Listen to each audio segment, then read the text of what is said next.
Boa noite. Damos início a mais uma atividade de uma série nova que criamos na Casa Dirce, a série Depoimento, cuja finalidade é simplesmente homenagear a quem merece ser louvado, como diz a música do Gilberto Gil, e uma intenção nada modesta de emular o Museu de Imagem do Som, que fazia um trabalho tão bonito de registro da história da música e da arte brasileira. Esse é o nosso terceiro depoimento, já tivemos o depoimento do José Miguel Wisnik, do professor Luiz Fernando Valente, e para nós na Casa Disso é uma alegria enorme, uma grande honra receber o artista, o escritor, o coreógrafo, o bailarino Wagner Schwartz. A nossa ideia, se o Wagner estiver de acordo, é escutá-lo por uma hora e meia, e depois ter uma breve conversa, porque haverá uma recepção ao final. E o que nós temos feito, Wagner, se você estiver de acordo, é que nós mais ou menos orientamos os nossos registros num eixo triplo. O eixo da formação. Eu acho que faz muita falta no Brasil que nós tenhamos um registro cuidadoso de como os nossos artistas se formam. A que escola foram, o que leram, o que viram, o que escutaram, quais foram as influências importantes, os diálogos que mantiveram. Depois tratamos do presente. O presente tem nome, a nudez da cópia imperfeita, e o terceiro eixo é projetos. O que o Wagner Schwartz pensa para o futuro? Wagner, é uma alegria imensa, de fato, recebê-lo aqui na casa. Vamos com enorme alegria e interesse escutá-lo, a sua formação, o seu presente e, sobretudo, os seus projetos. Muitíssimo obrigado por aceitar o nosso convite. O protocolo, então, desculpe. O Wagner vai conversar conosco. Ao final, o Nicolas, que é o nosso mestre, o microfone será franqueado para todos, porque é uma conversa, é um diálogo. Só peço que todos se identifiquem para efeito da gravação. Dá a impressão de que o microfone está desligado, mas não está. É para ajudar na qualidade do som. Wagner, muito obrigado. A palavra agora é sua. Obrigado a todas e a todos que estão aqui. Realmente é um prazer assim, poder falar um pouco de um trabalho que não é só meu, mas é um trabalho de vários eus que foram fruto de um pensamento coletivo. Quer dizer, eu vivi em vários... Essa criação, o desenvolvimento do artístico, digamos, e também o subjetivo, não partiu só de mim. Então, é o que eu pretendo testemunhar para vocês hoje aqui, a partir do que o João propôs. É esse pensamento coletivo que se forma, talvez, que pode formar esse eu brasileiro, que é uma dificuldade de falar sobre isso, mas é também uma vontade. Antes de tudo, obrigado, João, pelo convite. O João eu conheci numa palestra que ele deu sobre Shakespeare no Sesc Pompeia, e era minha produtora da época que tinha convidado o João para dar essa palestra. Falou: você precisa ver, porque as pessoas me conhecem mais pela dança e pela performance, mas a minha vida foi salva pela literatura desde criança. E quando eu vi o João falando daquele jeito, né, porque é um jeito diferente de dar aula, é um jeito de dar aula que é físico, né? Por isso que Gabi falou: você precisa ver. E eu me sentia de volta aos bons tempos da universidade, da Faculdade de Letras, que era um tempo que eu tive mais próximo também dos meus amores, que um dos maiores está nesse livro, né, que é o Machado de Assis. Então, obrigado, João. Obrigado por continuar, inclusive para o seu livro que está saindo, que saiu, que eu preciso ler, sobre um desses temas infelizes que tiraram a nossa paciência, a nossa paz durante alguns anos. Mas só durante alguns anos. Agora a gente está tentando tirar a paz deles e a gente vai conseguir. Então, pensando nessa tríade, né? Digamos que até então, para mim, era uma vergonha falar sobre o meu passado, porque eu tive que pular algumas etapas e entrar num meio elitista da arte contemporânea, em que nós temos que ser formados nas grandes cidades, nas cidades prontas, dentro dos grandes festivais. Então, assim, eu precisava ter nascido no Rio de Janeiro, em São Paulo, em Nova York, em Paris, em Tóquio. Eu precisava ter sido formado nesses lugares para estar no lugar que eu estou hoje, para conversar com as pessoas que eu converso hoje. E é exatamente o contrário. Então, sempre fui um ser envergonhado até a saída desse livro.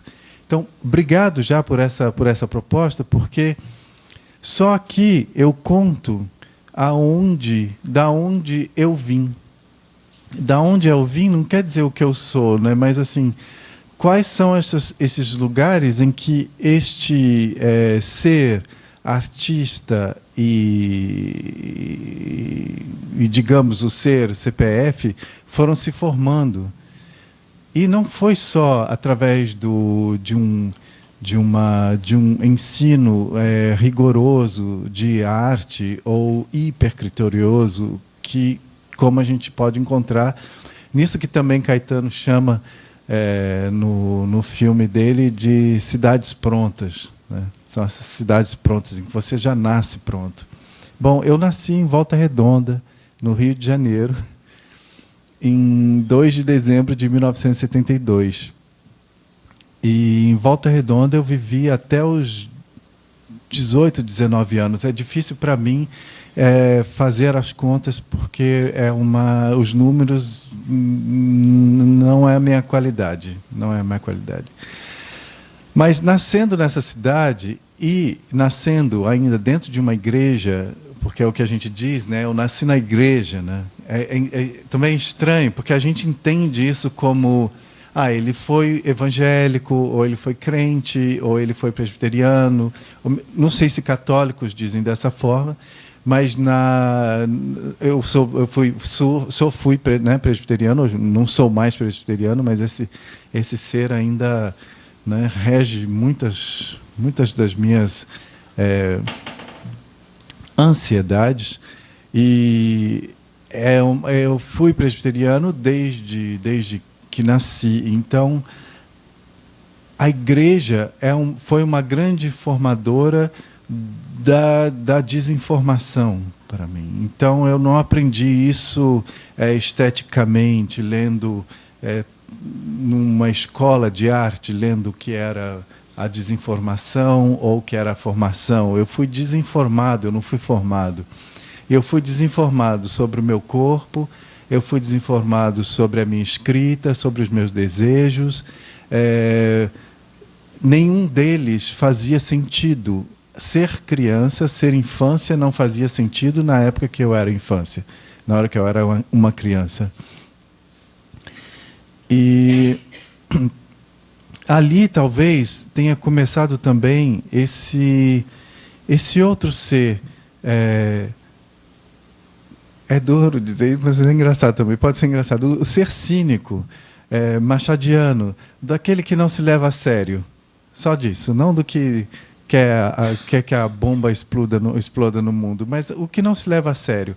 Tinha, ao mesmo tempo, alguém que se levava muito a sério e precisava se tratar seriamente, né, se tratar com a alquimia cristã, protestante, para que Deus o aceitasse, para que o que é superior o tivesse como objeto de amor, né? E tinha o outro que olhava para aquilo ali com questionava, talvez, esse outro eu que já desde cedo se questionava. E aí eu me dividi em 2, talvez, nessa época já. E devia ser mais do que 2, mas é 2 que eu penso agora, porque era um que estava dentro de casa e dentro da igreja, observando aquilo tudo e obedecendo e tentando dar o melhor de si para estar ali dentro, tentando se transformar para ser aceito pelos pares, e tinha outro que escapava, só conseguia escapar dentro da leitura. Então a literatura era o que mais era importante para mim nessa época, porque na escola, no colégio, eu sempre estudei em colégios públicos, né? Escolas municipais, escolas estaduais, foi onde eu me formei. E nesses lugares também tinha uma concentração de parasitas que eram preparados a retirar a vida daqueles que eram mais sensíveis, né? Então, digamos, as bichas viadas, as crianças viadas, como eu fui, eram massacradas no meio de uma sociedade completamente musculada, né? Pela virilidade. E eu precisava também escapar daquilo. Então, eu tinha Deus, os cristãos que de alguma forma diziam: você não pode ser gay, você não pode ter esse corpo, o seu corpo deve morrer. E dentro da escola também a galera cuidava para que aquele Deus me surrasse direitinho.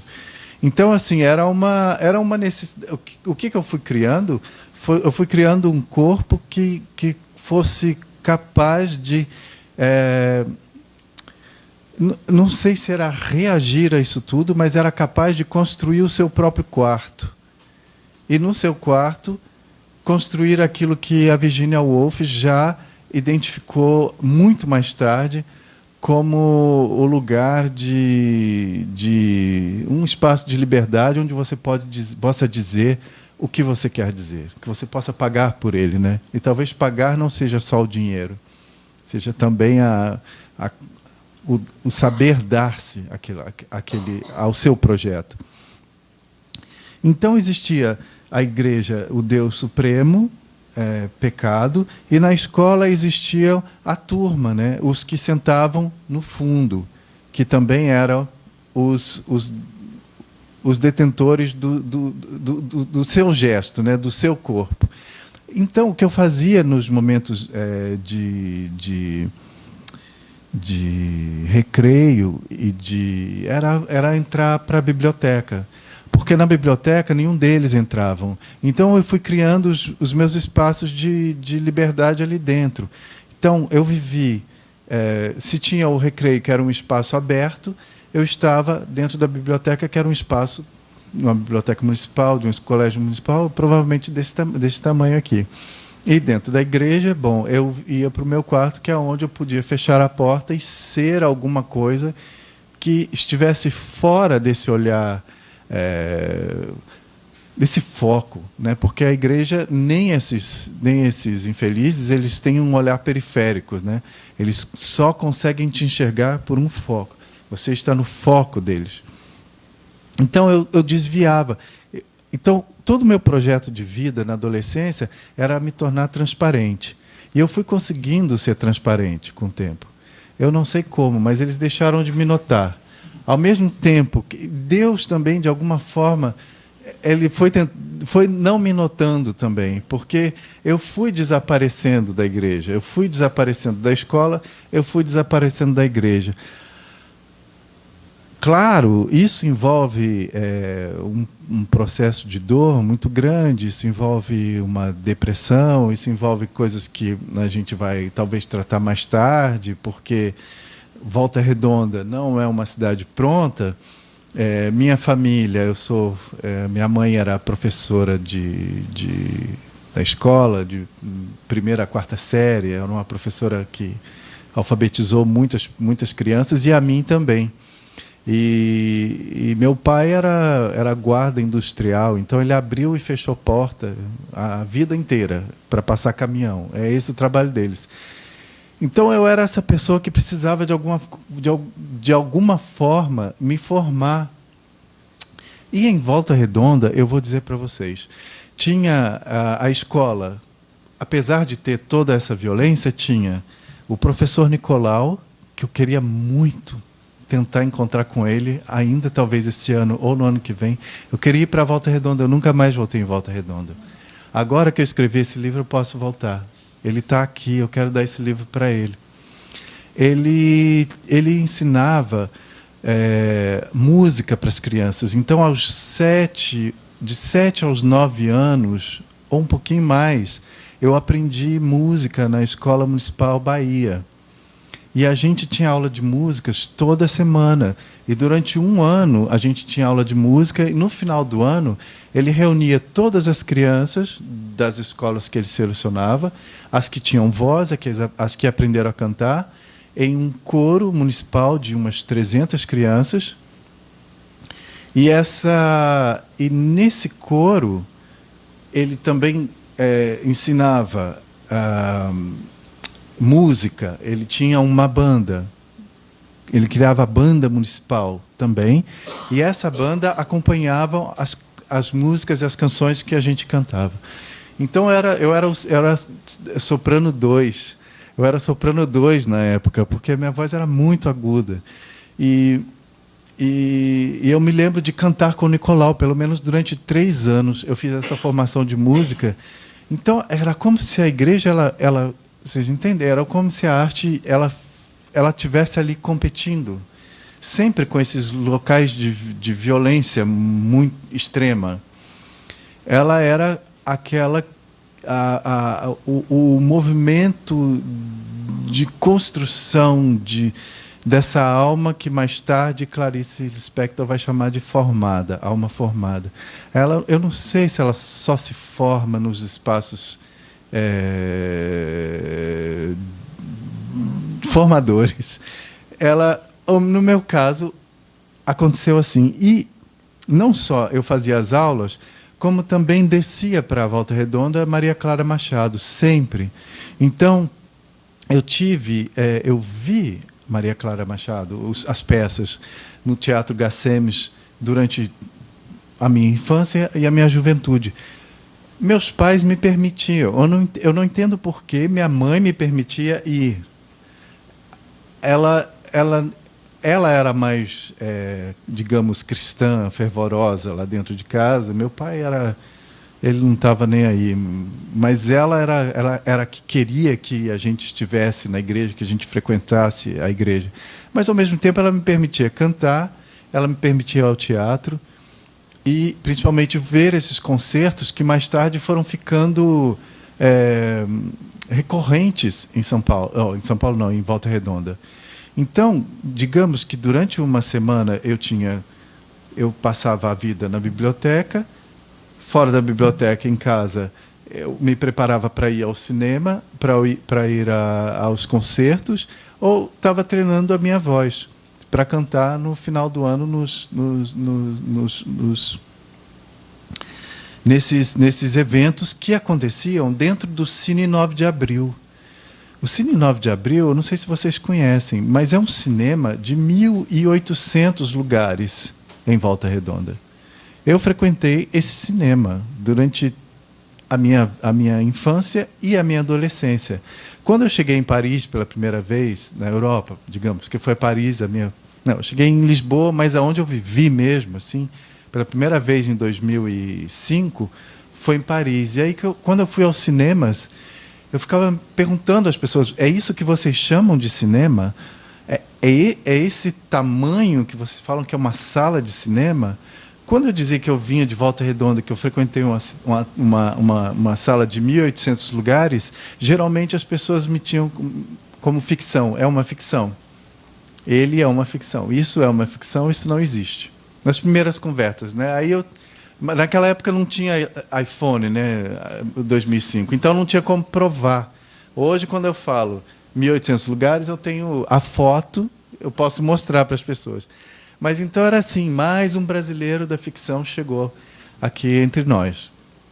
Então durante a adolescência, essa foi a minha formação. A formação artística, que era completamente misturada com a religião. Então a arte também, eu não sabia, existem muitos muitos saberes que juntam a arte à questão sacra, né? Essa sacralidade, aos rituais. Se isso existiu por alguma forma, se a gente compreende isso por alguma forma, estudando as várias manifestações das artes, eu já sentia isso na pele. Acho que sentir na pele é o primeiro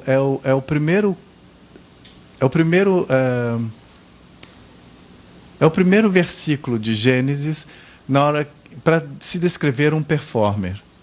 O performer é aquele que sente na pele. É o que eu sinto. A minha escrita, eu sinto ela na pele. Quando eu vejo os artistas, os que eu amo muito hoje nessa vida, eles sentem na pele. Quando eu estive falando sobre Shakespeare, estava na pele. Então, assim, esse sentir na pele, ele passa por alguma experiência que não seja só a experiência acadêmica, só a experiência escolar, só a experiência estética. Talvez a experiência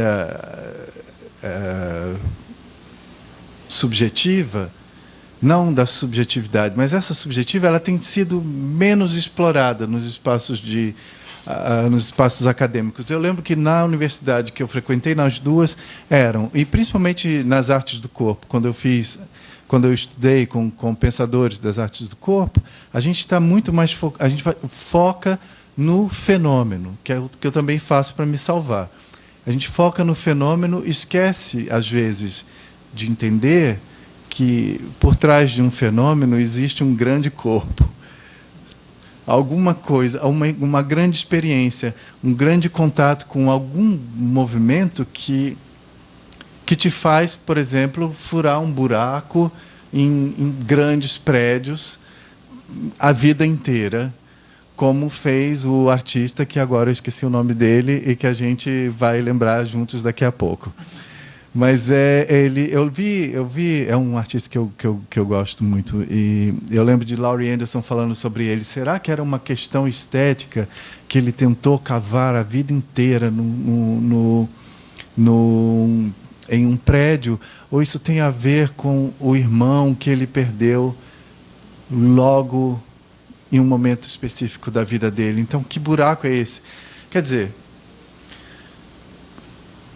o que é importante para mim nesse momento é pensar que nem todas as escolhas elas passam antes por uma formação estrutural dentro de locais e espaços formadores de discurso. Então,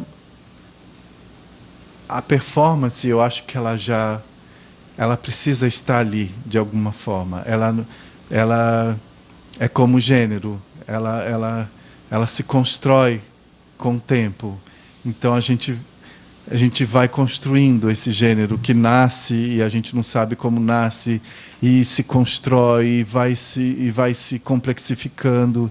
Essa sensação de risco, essa sensação de dúvida, ela tá sempre presente, e ela é angustiante. Esse nome não tem outra forma, assim. Eu não consigo escrever se é para sentar para escrever um livro. Isso é complicado para mim enquanto artista. Talvez existam pessoas que consigam fazer isso de uma forma mais simples, mas para mim, enquanto artista, ou a escrita me acorda, ou ela não vai sair. Ou um trabalho, um tema, ele me acorda, ele me tira do lugar, ou ele não sai. É um tema é o trabalho que me faz beber, dançar, encontrar com as pessoas, fazer amizade, lembrar de um amigo, me aproximar da minha família, me reconciliar com o Brasil várias vezes, porque a reconciliação com o Brasil é diária, é um movimento que nasce desde quando eu nasci. Nasce desde quando eu nasci, é ótimo. Mas é isso, está lá desde quando eu nasci. Então, é o trabalho que cria essas reconciliações. Então, não é um desejo por criar um projeto artístico para apresentá-lo à sociedade que consome esse projeto, ou àqueles que dirigem essa sociedade que consome esses projetos. Eu lembro da Clarice dizendo sempre que era uma amadora, que ela nunca foi profissional, e porque ela escrevia quando ela queria. Acho que eu entendo ela, de alguma forma. É porque não tem técnica, não tem horário, não tem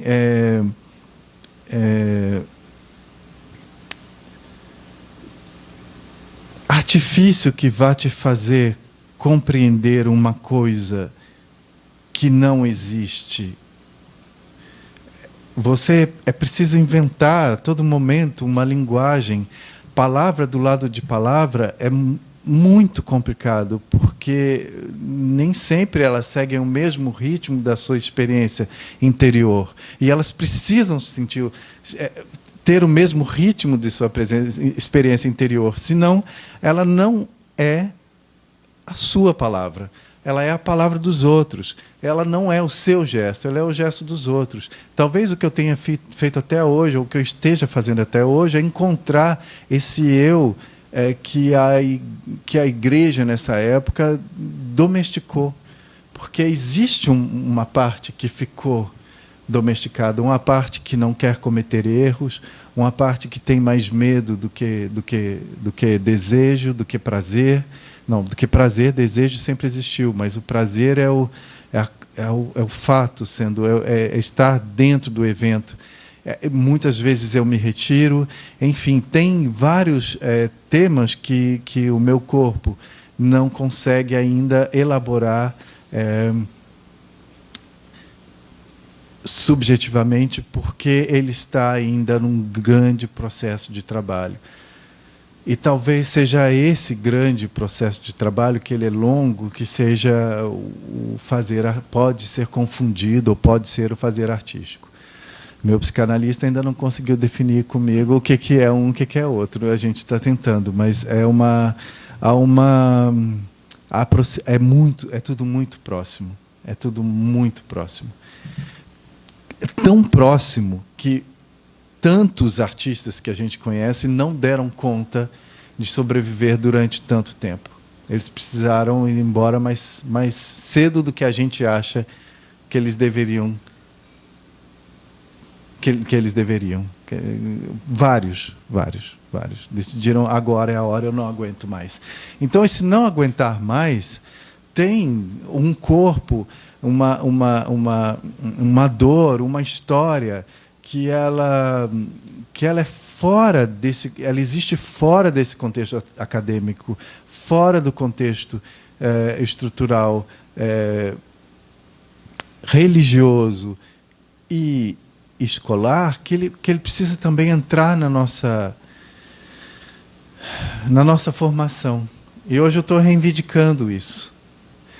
Por isso também esse livro. Esse livro é um livro que eu escrevi depois de 2017, que foi aquele momento em que eu caí nas garras dos bolsonaristas. Quer dizer, a imagem que eles queriam para eleger um presidente chegou até a mão do presidente de graça. Então, é só sobre isso que eu vou falar hoje à noite. Chegou lá e vocês devem ter visto tudo, acompanhado tudo de perto, se envolvido.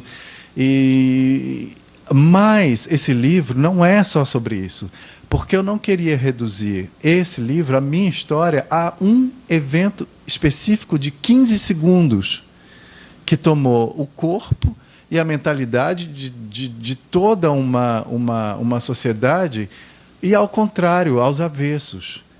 Porque o que deveria... As pessoas odeiam uma pessoa que talvez eu mesmo poderia odiar. Um pedófilo, eu odeio um pedófilo, eu não tenho nenhuma conexão com a pedofilia, mas o jeito que esse bicho de 7 cabeças foi criado ele não pertence a mim. Essa não é a minha técnica. E eu não quis me aproximar tanto dela nesse livro. Ela está ali.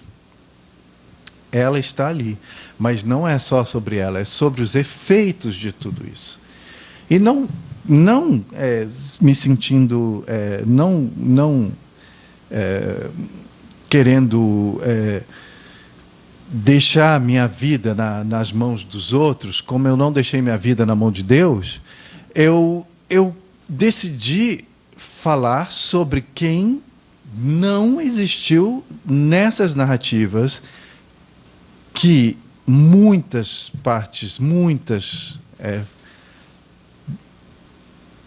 textos, artigos na imprensa criaram também, e nem o que a imprensa não criou. Eu disse, agora eu vou dizer quem é. Por exemplo, dizer de onde eu vim, dizer qual é a minha formação. A ideia desse livro era dizer o que eu estou fazendo com vocês aqui hoje, que na realidade era uma vergonha. Eu nunca acreditei que isso fosse importante. Dizer de onde você veio, dizer quem você é, aonde você se formou. Porque esses espaços que eu me formei são espaços de envergonhar qualquer artista reconhecido. Eu deveria ter uma outra história e eu não tenho, eu só tenho essa. E eu precisei dizer, é essa história que eu vou contar para as pessoas. Porque eu preciso contar para as pessoas quem elas atacaram. Elas atacaram uma pessoa que não sou eu. É uma outra pessoa. Não sou eu essa pessoa. Não sou eu. Essas fake news, essas mentiras, foram inventadas e ganharam uma... Eu também digo isso no meu livro. Elas ganharam elas são tão verdadeiras quanto a Terra plana. Eu decidi, inclusive, não mais discutir com pessoas que falam da Terra plana, porque a Terra plana deve existir para alguém. Ela deve existir para alguém, porque ela, assim como essa mentira, essa ficção pobre, ela existe para muitas pessoas. Então, eu simplesmente pensei que eu preciso continuar a entrar na biblioteca no momento em que as pessoas estão na rua e no momento em que eu saio da igreja a entrar no meu quarto. Porque dentro das bibliotecas eu comecei a ver que existem outras pessoas dentro da biblioteca também, que talvez se sintam ameaçadas também quando estariam no recreio. E dentro do meu quarto também existem outras pessoas, talvez que eu não veja, mas que eu estou habitado por elas. Então, eu precisei dizer, nesse livro, quem eu sou. E o futuro também está aqui. Mas aí eu preciso dizer como, porque aí a gente entra também para o momento mais... um momento em que esses eus, eles começam a ser emancipados pelos artistas que habitam esse imaginário, pelos heterônimos. Eles estão todos ali. Muitas pessoas me perguntavam na época se eu estava deprimido, se durante os ataques eu me deprimi. E estava todo mundo mais deprimido que eu, porque talvez eu já tivesse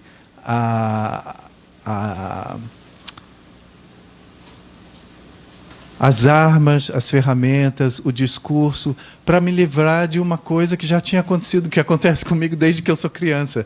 Então, eu não tive muito do que aprender para digamos, me proteger da violência. Eu tive que aprender a conversar sobre essa violência, porque essa violência eu não conhecia. Eu nunca soube o que é a pedofilia. Eu sempre soube que é alguém que sente prazer com crianças, sexual com crianças, mas isso nunca foi um assunto do meu dia a dia. E eu tive que aprender a conversar sobre essas coisas. Eu tive que aprender, por exemplo, que pedofilia não é crime. Pedofilia é uma doença. Se existe um pedófilo, ele pode ser tratado. Existem clínicas que tratam de pedófilos. Ele não precisa ir para a cadeia. Ele precisa de um médico. Quem precisa de cadeia é um adulto que transa com uma criança, que obriga uma criança a transar com ele. Essa pessoa precisa ser levada, ela precisa ser criminalizada. É um crime. Isso é um crime. Mas um pedófilo, não. Um pedófilo precisa de tratamento.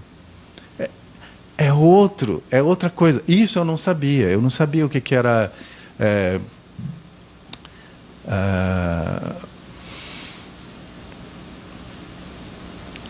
papel dos advogados. O que é direitos? O que é o direito? O que é um processo criminal? Essas são as linguagens que eu tive que aprender também dentro da biblioteca, enquanto as pessoas estavam se divertindo nesse recreio. Eu estava dentro da biblioteca de novo, tentando escrever esse livro para conseguir sair da biblioteca para falar sobre isso com quem se interessava, para encontrar os meus também do lado de fora. Então, digamos que eu não conseguiria fazer isso sozinho. E aí eu fui atrás dos meus colegas que moram comigo, digamos. Aí eu fui numa cartomante lá em Paris, e é uma francesa. E ela foi limpar os meus chakras. Aí ela chegou aqui perto da barriga, ela fez assim, tá pesado. Aí ela falou assim, peraí, tem um preto aqui do seu lado? Aí eu falei assim, eu sei quem é. Aí ela, ele está ali. Eu falei, é o Miles Davis. Aí ela falou, é ele. É ele. Então, peraí, eu vou centralizar ele. Pronto. É o Miles Davis. Agora ele está do seu lado. Aí ela falou, não esquece ele. Não esquece ele. Você não pode esquecer o Miles Davis. Aí eu falei, tá, eu não vou esquecer o Miles Davis. Aí eu fui para casa escutar o Miles Davis. E aí o Miles Davis já me ajudou a continuar a minha análise de mim mesmo, dessa situação cerebral que aconteceu nesse território brasileiro e fora dele. E quando eu começo a analisar as coisas, eu preciso ler as coisas que aconteceu comigo, porque eu tinha perdido o emprego. Eu perdi os empregos todos, gente. As instituições que eram pares, hoje elas são nem ímpares. Então, assim, elas estão longe de mim. Então, eu fui atrás de organizações que se ocupam de artistas em perigo para tentar um financiamento para a vida, não era nem para trabalho artístico. E eu consegui com a Open Society Foundation, que ela tem um representante aqui no Rio de Janeiro, mas eles são americanos, um bom dinheiro que me ajudou nesses 3 anos em que eu fiquei sem trabalho, e me ajudou a continuar esse livro. Mas, para fazer esse projeto, para pedir dinheiro, eu precisava provar que eu tinha sido atacado.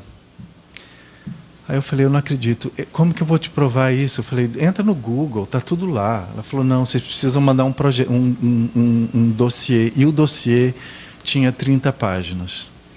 Tinha muitas perguntas. E uma das grandes perguntas é, prove que você foi atacado. Aí o que eu fui fazer? Entrei no Facebook, no Messenger, tive que ler mensagem por mensagem de ameaças de morte, de ameaças. Eu tive que procurar. Eu li tudo o que eu não queria ler sobre esse momento, mas eu tive que ler, inclusive para registrar boletim de ocorrência nas delegacias, eu também tive que ler. Então, eu li que eu fui morto na frente da minha casa. Na frente da minha casa em São Paulo, eles falaram que era a minha casa, mas é uma amiga que me hospeda sempre quando eu estou lá. Eles tinham me achado e tinham me matado na frente da minha casa, tinha até a foto. Tinha uma foto. E, em seguida, tipo, um pouco depois, eu não lembro a data, mas uma outra notícia de que eu tinha pulado do sexto andar do prédio da casa de um amigo no sexto andar. Então tinha assim a foto, assim, ó, eu olhando pela janela. Eu não sei explicar para vocês o que é ver uma coisa dessa, mas vocês devem imaginar, porque é uma sensação de que o corpo não mais te pertence, a sua história não é mais sua, o seu corpo não é mais seu, o seu nome não é mais seu, nada do que está aqui é meu. Aí eu fui fazer o quê? Bom, já que eu morri, eu pensei, quem na literatura morreu? Ah, mas foi Brás Cubas. Brás Cubas morreu e contou a sua história. Eu falei, então tá, então eu vou atrás do Machado de Assis, vou atrás da Cartomante de novo para eu me encontrar com o Machado dessa vez, né? E eu comecei a ler Brás Cubas. É outro preto. É outro preto. É outro preto que está do seu lado. E aí eu falei, é isso. Porque não é o drama, ele está ali, a tragédia está ali, mas aquele cinismo de criança, do não se levar a sério e não levar tão a sério tudo isso que não é criado por você, levar a sério o que é criado por você. O que é criado pelos outros merece uma distância, um sorrisinho enviesado e um ponto de interrogação. Tipo, é verdade mesmo? E brincar com isso. Quer dizer, eu não sei, o deboche também, para mim e para os brasileiros, eu acho que é uma grande resposta, sabe? Nós vemos o samba, o que nasce em lugares de extrema violência, extrema falta.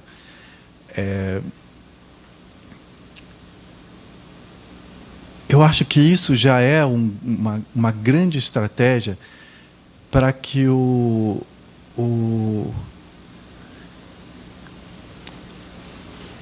morto não sobreponha o vivo. Essa condição, ela não afunde, ou ela não permeia, ou ela não penetre o que está vivo, que ela não interfira nessa condição. Então, já que eu comecei a pensar, já que eu vi a minha morte, falei, agora eu posso falar sobre ela. E já que criaram as fake news, eu vou explicar como o meu corpo estava nas fake news. Então, eu vou dar para essas pessoas o que elas anunciaram. E foi assim que eu pensei esse livro. Eu vou escrever ele como morto. E aí eu li, claro. Aí foi mais uma vez essa ideia. Quer dizer, eu não estava mais lendo as notícias de jornal. Eu fui ler Machado de Assis de novo. Eu fui atrás do Machado, eu fui ler Brás Cubas direto. Então era assim, eu caminhava, eu ouvia Brás Cubas, né, contado em audiolivro, e eu li, ouvi e eu ria com ele, com esse desespero de não ter outra narrativa a não ser contar sobre a sua morte. O que é para um preto viver em 1800? Sabe? Ou você fala disso com muita distância, ou você sucumbe e acaba a sua narrativa. E ele trouxe essa narrativa, e não só trouxe isso à vida, como criou uma Academia Brasileira de Letras. Tipo, não vou só fazer isso. Eu não vou só resumir um drama. Eu vou anunciar um grande prêmio para a humanidade, que eu vou lançar a nossa academia. Enfim. Eu tinha essa vontade também, de não lançar uma Academia Brasileira de Letras, mas de apresentar um corpo para essas pessoas que tiraram as minhas letras, né? Tiraram as minhas palavras. E no primeiro momento era esse o tema central. A morte contar a sua experiência de vida. E como eu estava morto, De repente, tudo que isso para mim era uma vergonha, antes, quando eu estava vivo, quando eu estava entre as pessoas que tiveram oportunidades de estudar em grandes espaços e etc., agora, como eu estou morto mesmo, eu posso contar para elas de onde eu vim. Eu não tenho mais essa vergonha. Então, já que uma vez que eu estou morto, eu posso contar. E eu não estava contando para elas. Essa é a parte de formação subjetiva e da subjetividade. Eu estava contando para mim uma história que eu não me contava há muito tempo. Espaços, pessoas, experiências, desejos, faltas, medos, que eu parei de contar para mim para criar o que a Clarice Lispector, na Paixão do Segundo GH, chamou talvez de terceira perna. Que agora que eu vi o filme do Luiz Fernando Carvalho de novo, eu ouvi ela falando sobre isso de novo e eu falei, eu criei uma terceira perna. E agora que eu não tenho mais ela, eu posso começar a andar de novo. Porque essa terceira perna ela simplesmente me congelou. E agora, congelou como artista. Não como pessoa, a gente está sempre se trabalhando, mas como artista ficou difícil porque o trabalho não poderia mais ser visto. Eu perdi a chance de ser visto. As instituições que me mostravam, não queriam mais me mostrar. E agora eu estou em outros espaços, outras organizações. Eu estou aqui hoje conversando, talvez, e criando agora com duas pernas, um outro movimento, uma outra disciplina, que eu também ainda não sei qual é. Então, o momento de início foi... Esse livro ia se chamar Memórias Póstumas de Labette. Essa foi o primeiro título, Memórias Póstumas de Labette. E minha editora leu, ela falou, tudo bem, vou aceitar isso pelo momento, mas ela nunca esteve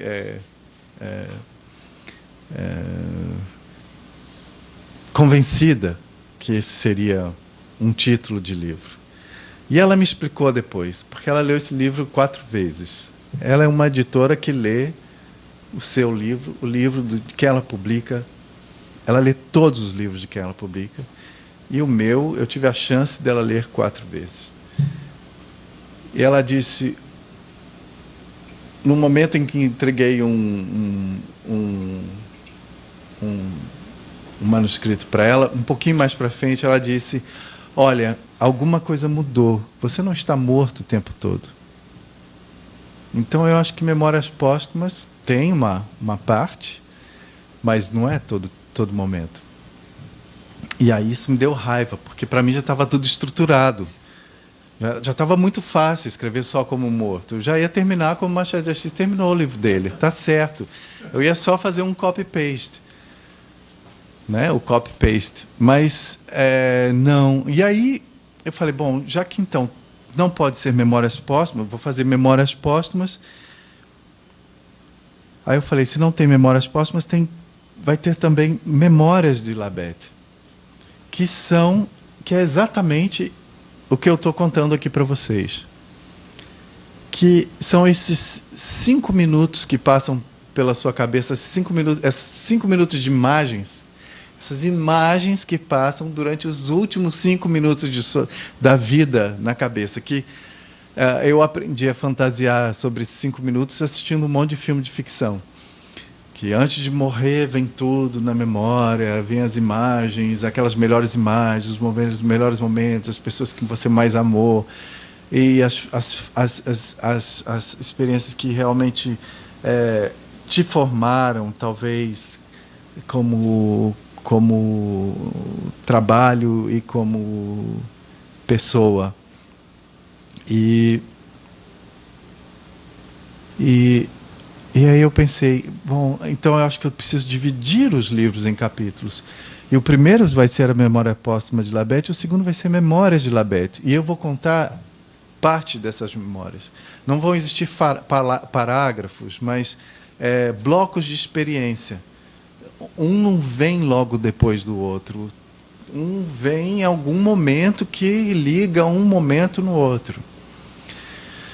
E o terceiro, eu falo, não vai ser nem memória, vai ser Labete. Vai ser exatamente. E aí, os projetos? Quais são eles? A sua última pergunta. Quais são eles? Quem sou eu hoje? Quem são esses eus hoje? Qual é o meu lugar hoje? Qual é o lugar em que eu posso exercer a minha voz, minha palavra, os lugares de interesse, as pessoas que se interessam pelo que eu digo, pelo que eu faço? Eu ainda não tenho essa resposta. Então é um livro meio sem fim. Ele tem um fim previsto, mas ele não tem nem o fim físico dele, né, o físico eu aqui, nem o fim memorial. Mas o memorial eu já entendi que não é enquanto alguém existir, não é para sempre. Enquanto alguém existir, a memória vai estar presente em algum momento, em algum corpo. O que o Flusser dizia é que sobreviveremos na memória dos outros. É isso. Eu entendi esse sobreviver na memória, nas boas e nas ruins. Essa é a questão. Então, o livro, eu pensei que o livro e os meus projetos de hoje são pensar sobre a nudez da cópia imperfeita.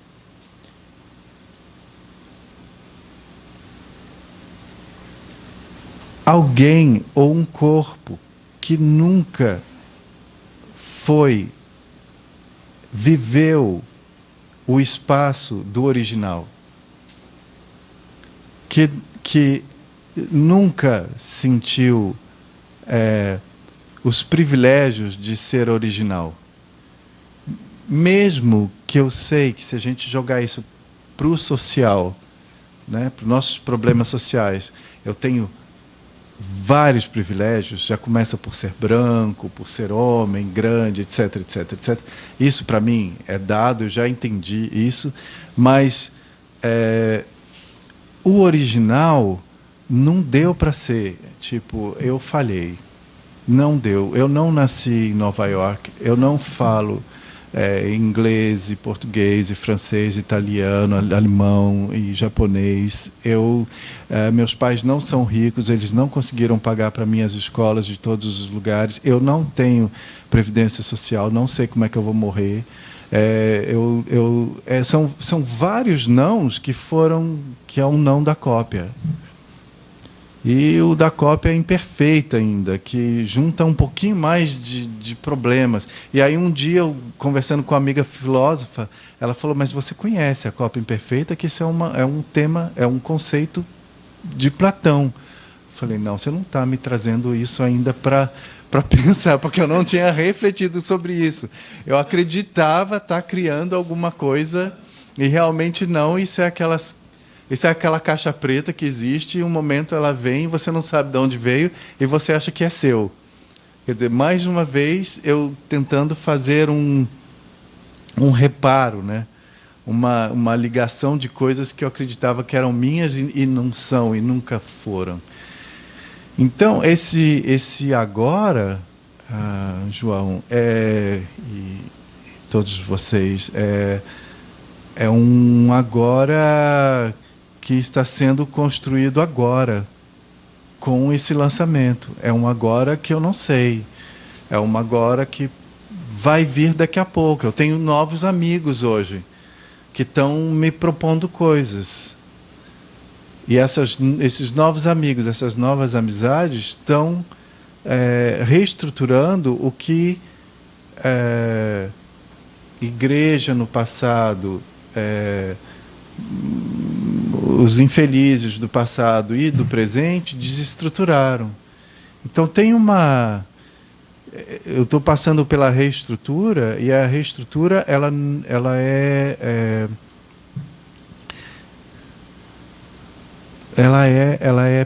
do presente, ela é da ordem do presente. Eu não consigo ainda falar sobre ela. Eu tenho desejos ainda de continuar escrevendo. A cena, a dança contemporânea, ela não me interessa mais. Eu não sei, eu não consigo pronunciar esse nome. Eu não consigo falar do meio que eu pertencia. Ele parece para mim hoje falso. Eu não consigo criar nenhuma emoção quando eu penso nesse local. Mas isso não quer dizer que eu não possa performar daqui a pouco. Talvez eu precise criar de novo um local e um espaço onde eu possa voltar a performar e a me sentir reconectado com esse, não com esse local, mas com alguma dessas pessoas. Talvez o que eu criei na minha cabeça como espaço, ele já não existe mais. Então agora eu estou precisando criar novas coisas. O problema dos ataques, por exemplo, de quando você é criança, a fase adulta, ou esses maiores que envolvem milhares de pessoas, é que algumas coisas eles realmente conseguem destruir. Isso é fato. Agora, a destruição ela não é total, ela não é nem totalitária, ela é por partes. E como o mundo é um organismo vivo, no meu caso, eu estou procurando as minhas novas partes. Se o coração não... Bom, se um rim não funciona mais, eu vou para o outro. O coração tem que funcionar sempre, né? Não dá para... Mas pode trocar, enfim. Mas eu estou tentando entender qual que é o órgão que funciona agora para que eu me sinta conectado a um novo fazer. Eu ainda não sei qual que é esse novo fazer, mas eu sei que ele está vindo. Eu narrei, por exemplo, o que eu fiz. E o que eu fiz agora, eu acredito que vai criar estrutura para que um novo fazer me oriente. É mais ou menos isso o meu projeto. É um pouco abstrato, mas é ou sem sentido, mas é que não tem sentido, não. Eu procurei muito sentido, eu construí muito sentido, eu fui viciado em sentido e muito viciado em significado, porque são três coisas, né, que o ser humano é viciado: é comer, beber e significar, né? Tudo tem que significar, senão não vende, senão não vai para frente, senão não emociona, senão minha mãe não vai entender, senão seu pai não vai entender, senão as crianças não vão ficar quietas, senão não vai pegar avião para o internacional. Tem que significar, tem que significar. E hoje não tem mais significado. É essa a questão. Durante anos eu construí um significado para as minhas vergonhas. Hoje não faz sentido nenhum falar sobre elas. Isso parece coisa de gente que morreu e nasceu, sabe, de novo. Mas é um movimento que não pode existir. Quando você morre, você não volta mais.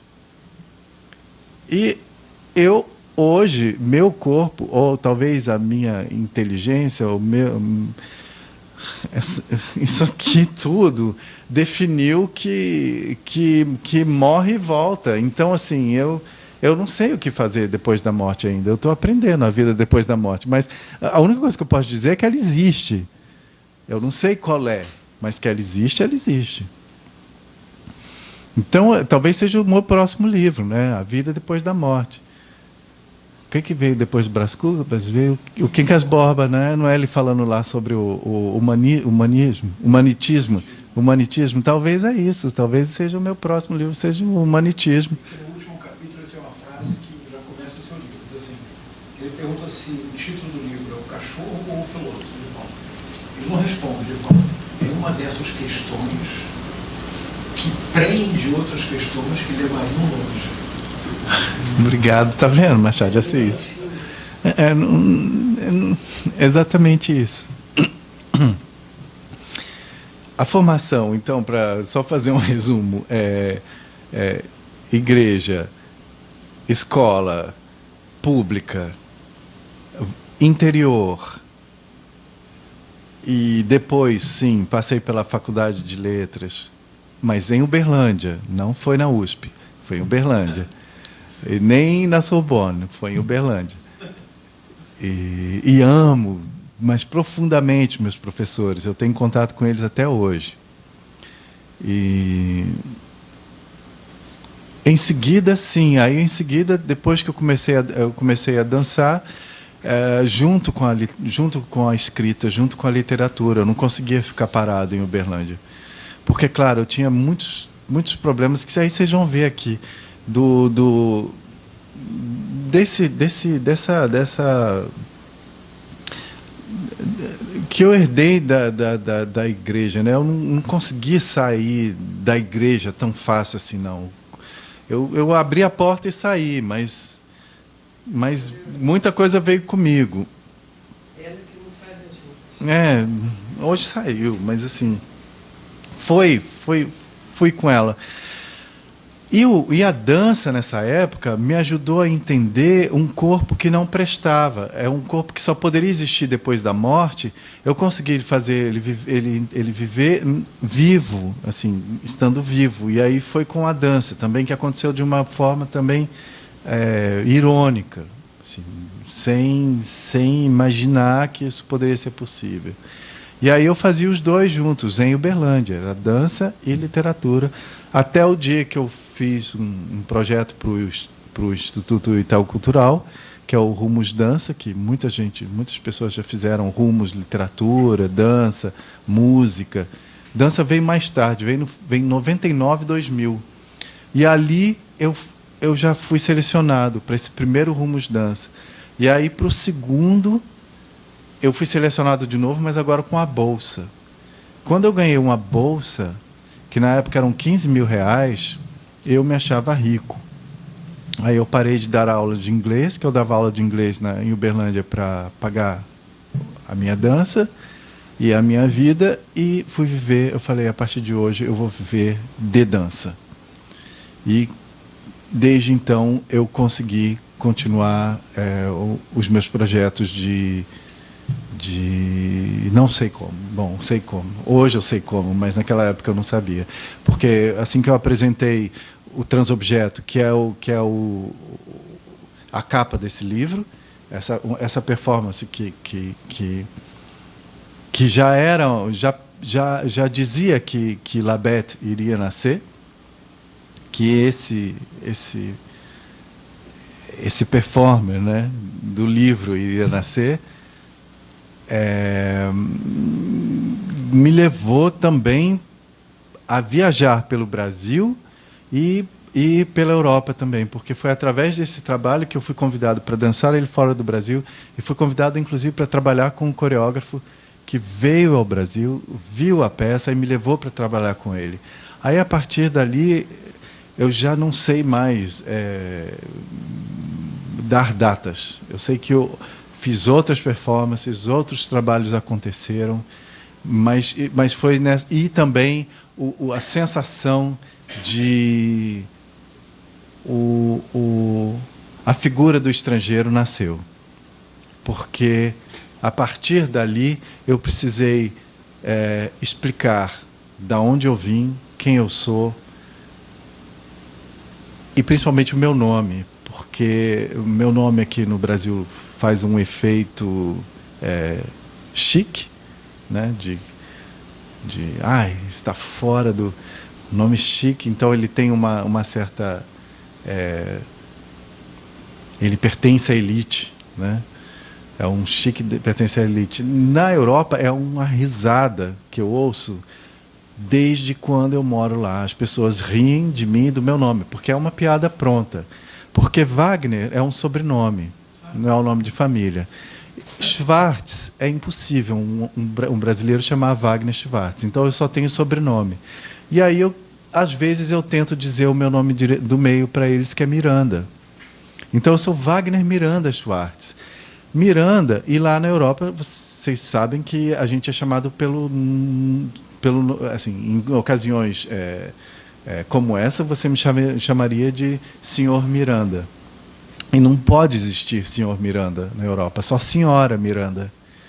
Então, eu sou Senhora Miranda Schwartz, Wagner na Europa, e Miranda é um nome feminino que pode ser também um sobrenome. Então, eu não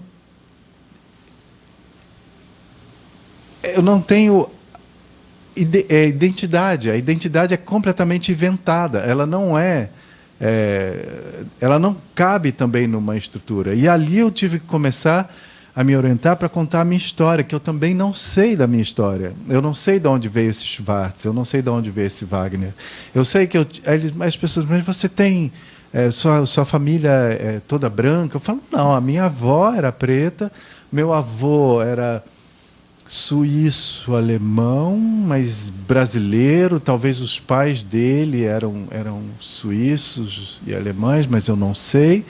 E a família da minha mãe, os Mirandas, eram os portugueses que viraram brasileiros, que são brasileiros, né? Não sei nem se tem português hoje no Brasil, né? Mas essa é a minha mistura. E isso é um motivo não só para você deixar de pertencer a uma árvore genealógica do imaginário do europeu sobre o Brasil, como também trabalho. Você também perde trabalho por isso. Se você não chama João, se você não chama José, se você é brasileiro, mas não é preto, se você é brasileiro, mas não é nem preto nem branco, mas você tem traços de índio, se você não pertence a uma lógica brasileira imaginada dos europeus, você também não pertence a nada. Você não é nem brasileiro e nem europeu, você é um objeto que não devemos nos relacionar, porque a gente vai ficar perdido do lado dessa pessoa. Tanto que eu acredito que Clarice Lispector seja uma dessas. Estou meio que parando ela, mas assim, bem distante, não estou falando de escrita, mas de pessoa, porque Clarice Lispector é vendida na Europa e nos Estados Unidos como uma escritora judia. Nem fala que ela é brasileira. Brasileiro não tem acesso à subjetividade como ela teve. Eu tenho uma amiga que é tradutora nos Estados Unidos de literatura brasileira. Ela tentou traduzir Graciliano Ramos e ela queria traduzir Angústia. O tradutor dela disse, não, Angústia a gente já tem aqui. Então, vou traduzir Vidas Secas. Ah, sim, Vidas Secas pode. É a baleia, é o cachorrinho, é o sertão. Isso pode. Então, são esse nunca ser o original, ter o prazer do original, esses prazeres do original, é do que eu fui formado. Essa é a minha formação. Eu sou anti-original. E aí você fala, mas é uma beleza. É uma beleza. Hoje eu consigo enxergar isso como uma beleza, mas existe também momentos de dor. Porque o mainstream, por vezes, ele é irresistível. É o seu nome em todos os cartazes, é o emprego que vem, é você empregando seus amigos, é você pagando a sua terapia, nunca interrompendo a sua terapia, é você pagando bem a sua cartomante, não pedindo para ela ler as cartas de graça. É um monte de coisas que vão acontecendo na sua vida e que fazem sentido. É o táxi que paga a sua corrida daqui até lá. Tem coisas interessantes, mas elas não cabem nessa minha história, que pode parecer fácil, se você, do jeito que você narra, dependendo da perspectiva, dependendo de como você enquadra essa história. O que esse evento me trouxe, na realidade, foi uma redescoberta desses espaços que antes eu mesmo encobri. E isso não é autoajuda, é só uma revelação para mim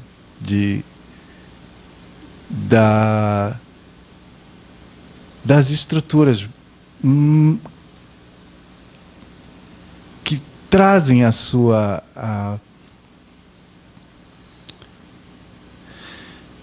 que criam um efeito também instantâneo na nossa, digamos, esse nossa pode ser 1000 vezes questionado, mas na nossa sociedade, digamos, nossa com mil aspas e pontos de exclamação. E às vezes ele chega mais rápido, porque por mais que você se sinta só, deslocado, isolado, parece que não é bem assim.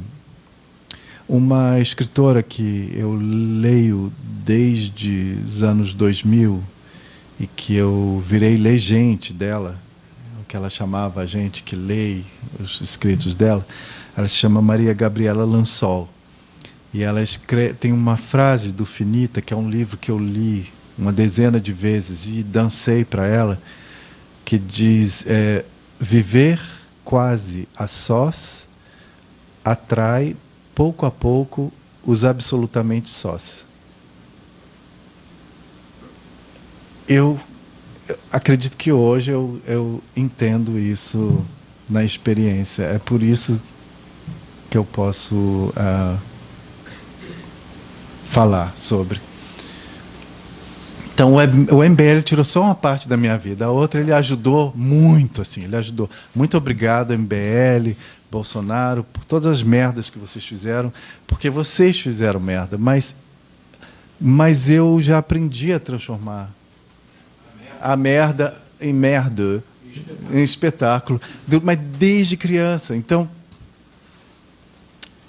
ali eles não tiveram nenhum êxito. Não tiveram êxito. Eu acho que eu falei muito, não. Obrigado.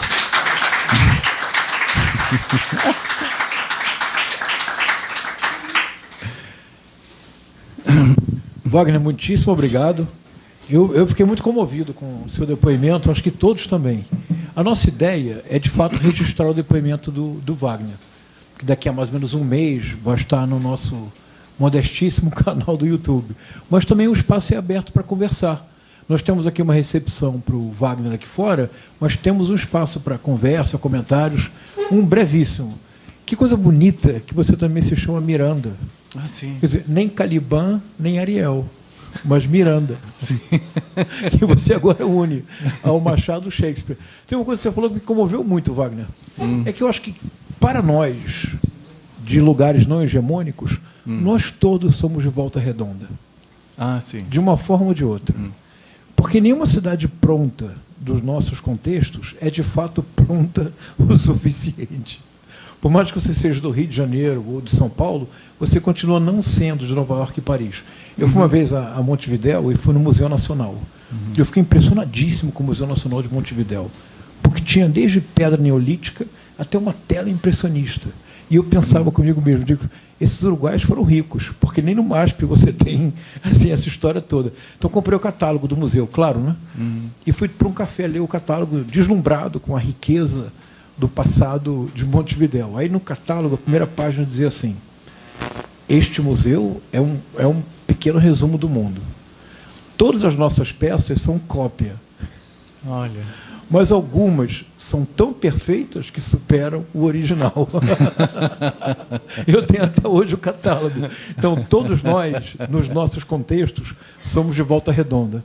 Muitíssimo obrigado, Wagner. É uma alegria enorme poder escutá-lo, especialmente porque eu acho que, neste avanço terrível dos anos horrorosos que nós passamos, eu acho que 3 figuras públicas foram verdadeiros bodes expiatórios, vítimas para o avanço do que houve. Foi você, a Márcia Tiburi e o Jean Willis.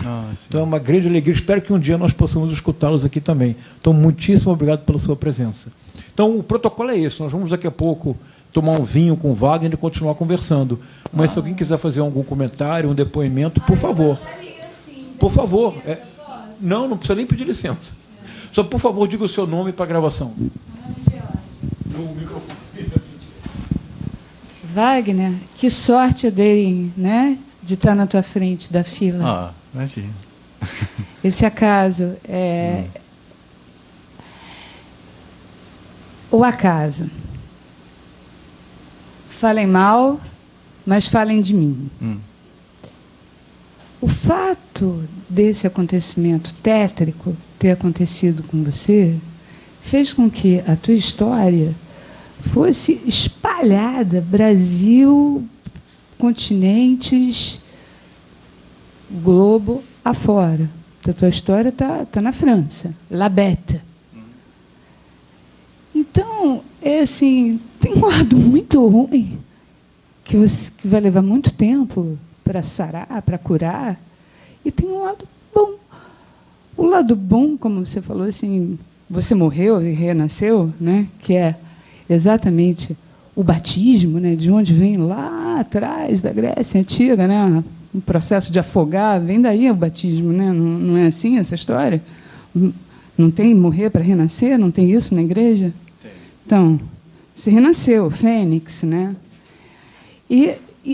Então, assim, ou você falou assim, teve uma hora que você falou assim, eu consigo transformar a merda em espetáculo.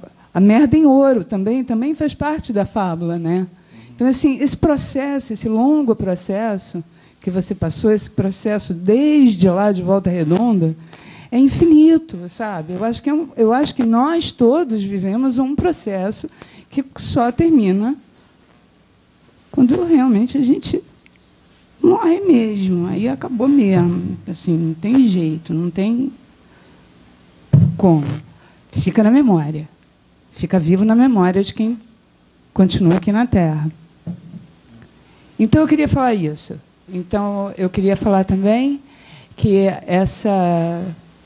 eu tive sorte por você estar atrás de mim na fila, da gente se conhecer, de eu ouvir a tua história, que a tua história é uma história literária, a forma de você falar é uma história narrada de forma literária, lindo de ouvir.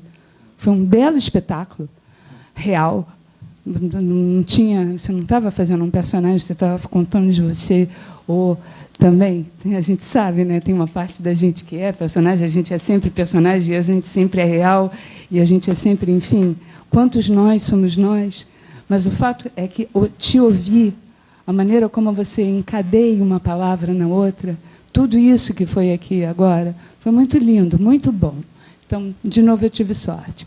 Mais uma vez, eu gostaria de dizer o seguinte, tem uma coisa que, para mim, nunca me passou pela cabeça, é que você fosse parar com essa performance da Beth. Eu nunca pensei. Só estou sabendo disso aqui agora. Você contando que você tomou horror e que você não quer, mas que pode ser que você volte. Para mim, é absolutamente natural que você volte.